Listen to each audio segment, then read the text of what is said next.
मैं आपके बीच में आपके माध्यम से कुछ बातें रखना चाहता हूं। मैं शुरुआत करता हूं कि जितनी ऊंचाई पर जाकर कटती है पतंग, उतना ही बड़ा होता है उसका पतन।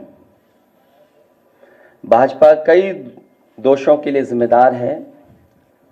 सामाजिक रूप से भाजपा ने देश में सौहार्द बिगाड़ा, भाईचारा खत्म किया, जाति के खिलाफ जाति, संप्रदाय के खिलाफ संप्रदाय लड़वाया, संविधान द्वारा दिए गए आरक्षण को साजिशन खत्म करने के लिए बेरोजगारों से छल किया, पेपर लीक कराए, देश के लिए आगे बढ़कर लड़ने वालों की बहन बेटियों के लिए जानबूझकर अपने मंत्रियों से अपशब्द कहलवाए, महिलाओं के प्रति अपराध बढ़ाए, मणिपुर हाथरस महिला पहलवान, पिछड़े दलित अल्पसंख्यक व आदिवासियों पर अत्याचार और सबसे खराब व्यवहार किए जाने के लिए रिकॉर्ड बना।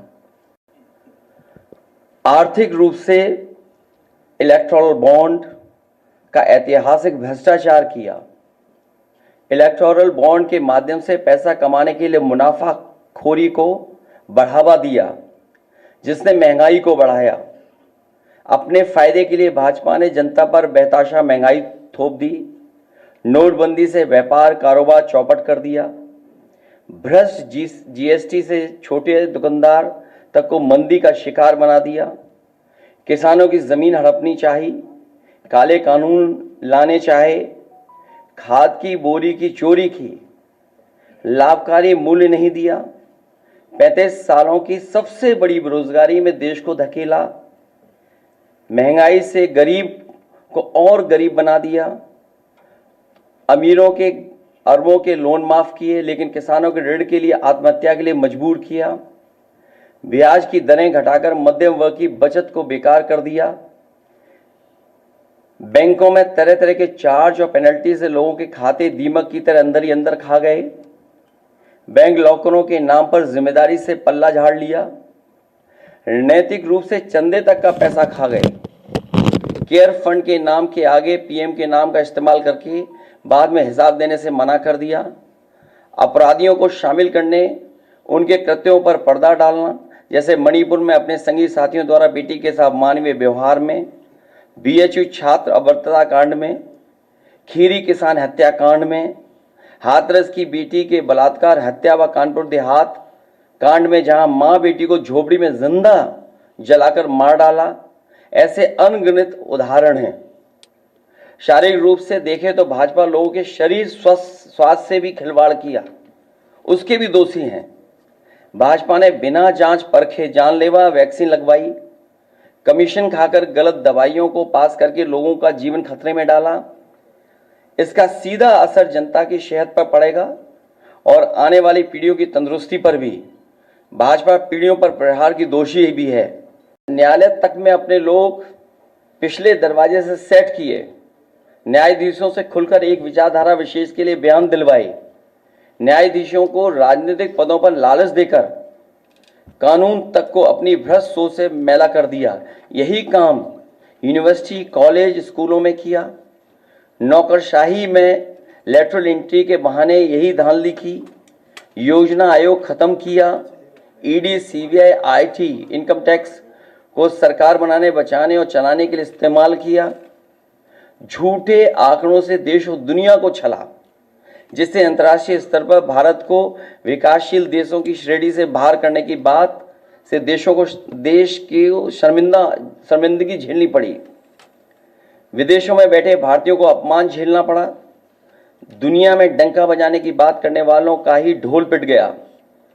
विकास व रोजगार के झूठे आंकड़े देकर ठगा। संवैधानिक रूप से संविधान को पहले कमजोर करने पर बदलकर धीरे धीरे खत्म करने की साजिश ही नहीं, अपने लोगों से शरेआम कहलवाया भी। लोकतांत्रिक रूप से जनतंत्र को मनतंत्र में बदलने का दुस्साहस किया। व्यक्ति को व्यवस्था से बड़ा बनाने और बताने का दुष्प्रचार कर लोकतंत्र की भावना का अपमान किया। चुनाव के नतीजों को कुछ भ्रष्ट मीडिया कर्मी और अधिकारियों की मिलीभगत से बदला भी और आगे भी इस चुनावी घपले को जारी रखने का षड्यंत्र रचा। हम और आप पूरे जनता के बीच में थे पूरे चुनाव भर, और इतनी तपती हुई गर्मी में, भीषण गर्मी में लोगों ने इस लोकतंत्र को, संविधान को मजबूत बनाने के लिए मतदान किया। कहीं भी किसी जगह पर ऐसा नहीं दिखा कि भारतीय जनता पार्टी के समर्थन में लोग आए हों। उनके टेंट खाली थे, मैदान खाली थे, और इसमें से कई साथी ऐसे जो एग्जिट पोल में शामिल हैं, वो और उनकी संस्थाएं भारतीय जनता पार्टी के लिए बूथ मैनेजमेंट का भी काम करती हैं, समय समय पर बूथ की जानकारी भी देती हैं।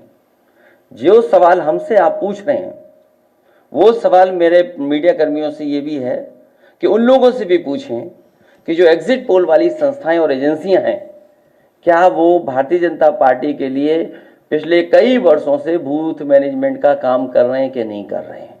तो जो लोग उनके समय समय पे बूथ मैनेजमेंट का काम कर रहे हैं, वही एग्जिट पोल मैनेजमेंट के लिए आए हैं।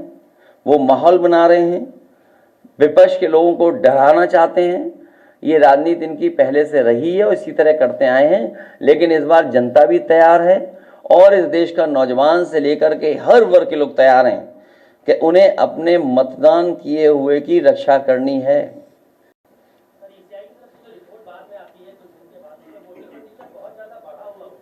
देखिए, ये जवाब इलेक्शन कमीशन को देना चाहिए, क्योंकि ये कॉन्स्टिट्यूशनल बॉडी है। और अगर किसी को इस बात का शक है कि वोट आखिरकार क्यों बढ़ रहा है, जो फॉर्म 17C है उसमें पूरी जानकारी है कि कितना वोट पड़ा है। मुझे उम्मीद है कि इलेक्शन कमीशन तमाम नियमों का पालन करेगा और एजेंट से लेकर के जो जानकारी है वो भी सही देंगे। एजेंट जो मौके पर रहेंगे उनको भी सुरक्षा का इंतजाम इलेक्शन कमीशन करेगा, क्योंकि जब भारतीय जनता पार्टी कमजोर दिखेगी, हार की तरफ जाएगी, तो शासन प्रशासन उनका है। उनकी कोशिश होगी कि एजेंटों को भी डराएं धमकाएं। फॉर्म 17C की कॉपी एजेंटों के पास है, लेकिन उसमें ये भी जानकारी होनी चाहिए आपको कि 17C एजेंट के दस्तखत नहीं होते हैं, लेकिन एजेंट के पास वो फॉर्म 17C होता है, उसे जानकारी होती है कितना वोट पड़ा है।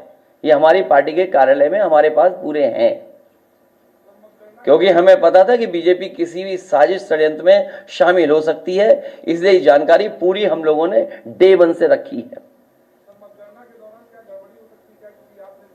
अरे एक ही बिरादरी के सब सवाल पूछोगे, इसका मतलब प्रेस धन्यवाद दे दें। बहुत धन्यवाद आपका, क्योंकि एक ही बिरादरी से पूछवा रहे हो सवाल। धन्यवाद, ये सब सेटिंग आपकी भी है। चलिए धन्यवाद। ये इसलिए है कि मुनाफा कुछ लोग कमा कर कल विदा हो जाएंगे कुछ लोग। आपको ये खबर कैसी लगी है उस पर अपनी राय कमेंट बॉक्स में जाकर जरूर दें। अभी तक हमारे चैनल को आपने सब्सक्राइब ना किया हो तो सब्सक्राइब बटन पर क्लिक करें, बेल आइकन को प्रेस करें, जिससे कि हमारी पढ़ने वाली प्रत्येक खबर का नया नोटिफिकेशन सबसे पहले आपको प्राप्त हो। आपसे निवेदन है कि अभी तक हमको ज्वाइन ना किया हो तो ज्वाइन बटन पर क्लिक करके ज्वाइन कर सकते हैं। हम फिर मिलेंगे एक नई खबर के साथ, तब तक आप हमको इजाज़त दीजिए। जय भारत, जय हिंद।